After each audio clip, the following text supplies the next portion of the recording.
Good morning, good afternoon, good evening, and a very pleasant night to you, my pack, and welcome back once more to that space game that every now and then it's a little bit of a mess, and every now and then it works just fine.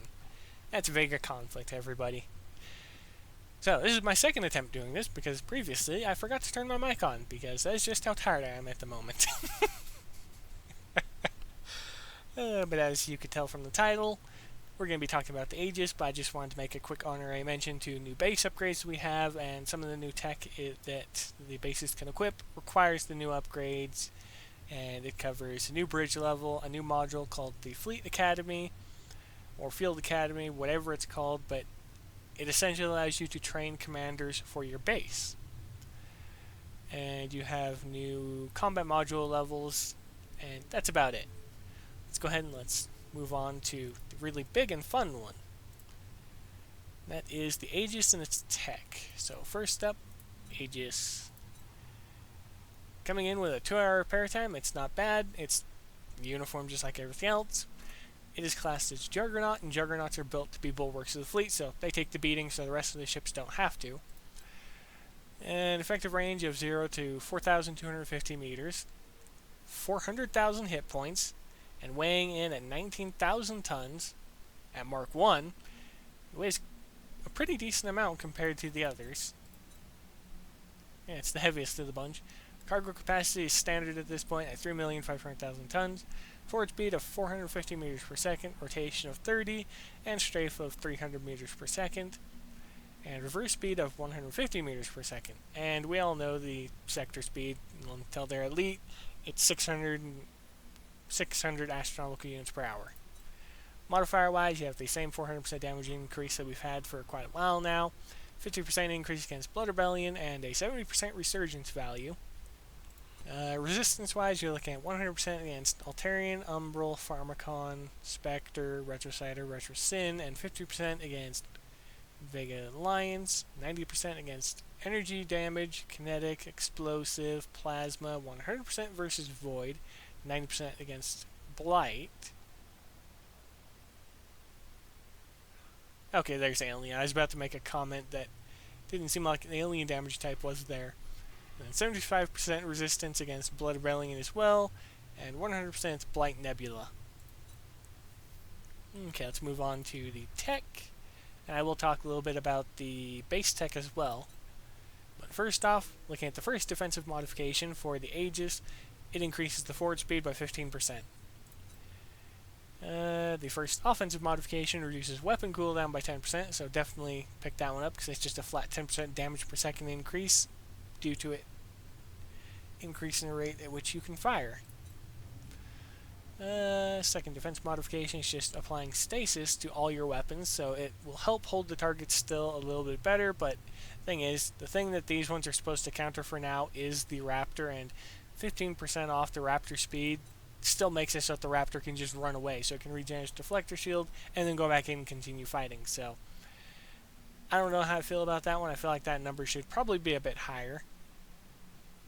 But last but not least is the other defensive modification, and it is just a rotation speed increase of 14%. 15%. I definitely need to get some sleep after this. Okay, as for armor and weapons, you're looking at the bioorganic armor, level 1 and level 2. Level 1 weighing in at 2,350 tons, with 200,000 hit points, 50% resistance against munitions, 25% against its own damage type of essence, and nothing against radiation, because that's the one that's meant to destroy it, and has a built-in shield of 75,000 energy points. Shield points, whatever you want to call them. And you need Arms Lab 14 to be able to build them, well, equip it. And these are only for the Guardians in Tier 15. As for level 2, you're looking at 2,525 tons, so not half bad. You're looking at a 225,000 points worth of health per bit of armor. And munitions, again, it's the exact same resistance. Energy for the shield gets bumped up from 75,000 to 90,000, so a nice little 15,000 increase. It's small, but it'll do. And now, Biosynthetic Disruptor, level 1 and level 2. You're looking at 21,894 damage per second. Not half bad, and I still have yet to actually test the vessels in combat because I'm work on fitting the last one, blah blah blah blah. The gameplay that I mentioned last week is still coming. It's just taking its sweet time because I'm taking my sweet time because I'm playing other games, as people can probably see in the Discord. Weighing in at 2,350 tons with a range of 250 to 4,250 meters per second. Meters. Speed is right under it. I'm just going right down the list and barely even reading it. The range isn't half bad, and on different ships I could see this being popular on something like, say, Dreadnought for close range fighting due to the projectile speed of 4,200 meters per second and the range. But what's there could be better. And it has a piercing value of 0, and that is a shared stat between level 1 and level 2, so the reason it's listed I do not know. I think it's probably an oversight due to the base version being a copy and paste of them more or less, and they have piercing. But they require Arm Slab 14, they're only for the Guardians, and Tier 15. As for the differences, for level 2, you're looking at 24,595 damage per second, and weighing in at 2,525 tons. It's neither here nor there. It's all lightweight. Damage increase is proportional to the weight increase, so you're not seeing much. Range doesn't change, speed doesn't change, you don't get piercing, and all of the requirements and restrictions are still in place. Now let's take a look at the new base weapons, armor, and shields, and I'll get you all on your way because I still have a few more things before I can head to bed. First off, Biosynthetic Disruptor Turret. Level 1, Level 2, you're looking at the exact same damage per second as the ship equivalent, but now you're looking at a mass increase, so 7,500 tons for the level 1. Range gets bumped up as well, from 250 and 425 to 1,250 to 6,250. So that outranges everything in the ship tech for Tier 15. It doesn't increase the projectile speed though, but the piercing goes up to 2. But here's where the new base stuff I mentioned towards the beginning comes in. It requires the new Arms Lab level, which means you have to upgrade the bridge, and you have to upgrade the Arms Lab, you have to upgrade the ship lab, and all of that. Level 2, you're looking at the exact same damage per second. Range is the same as the new one, and weighing in at 9,750 tons. And piercing doesn't go up. Okay, here's the big one. Okay, the resistance doesn't change between them from what I can see. Okay, I won't even worry about that. I'll just list off the mass, health, and then the level 1's resistances, and then that just applies to the others.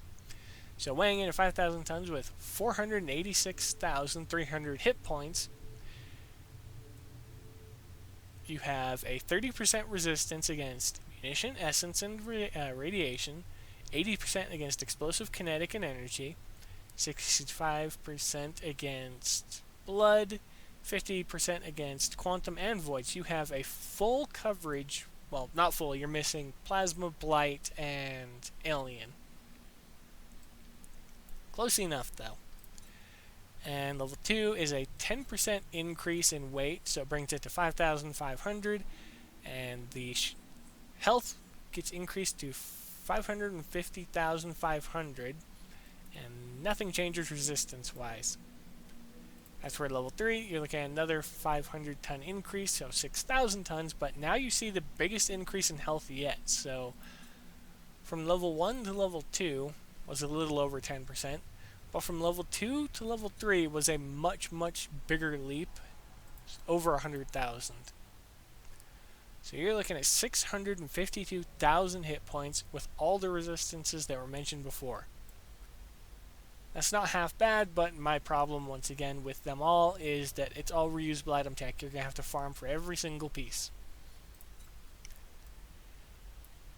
Let's finish off with Trinity Field, and then I'll send you all on your way.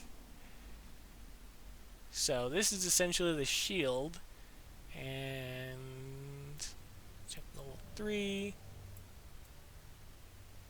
Okay, it's just like the armor, so the only thing it changes is the weight and the shield points.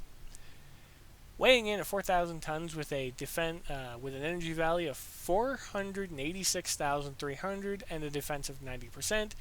It brings the defense reduction of 35% against radiation, munition, and essence, 65% against blood damage type, 50% against quantum and void, and here is the meta damage resistance against the other ones. So it has 80% against kinetic, energy, explosive, alien, blight, and plasma. So it's built into the shielding but not built into the armor. That seems like an oversight. And level 2, you're looking at 4,625 tons, and they copied this. Okay, they copied the stats of the armor for the shielding, and they just changed it a little bit. That's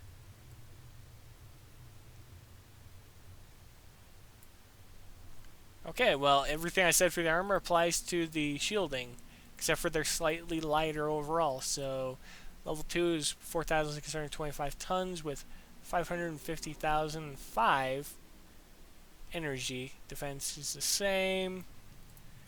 And level 3, you're looking at 5,250 tons with 652,000 hit points and the exact same defense of 90%.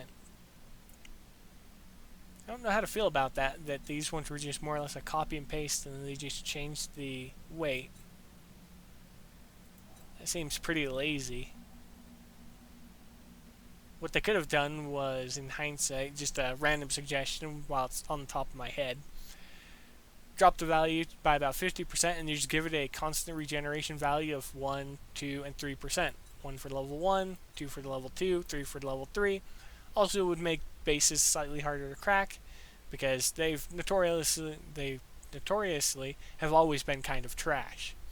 A good base will always be extremely difficult to break, but if you get an insistent player, they're always going to be able to break it just because bases have never been able to stand up to a good attack. And this doesn't seem like it would. I still can't go to the fact that it's literally just a copy and paste. Oh boy.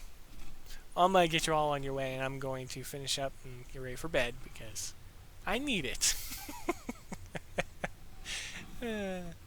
Alright, so be safe out there. Happy hunting, and as always, I'll see you later.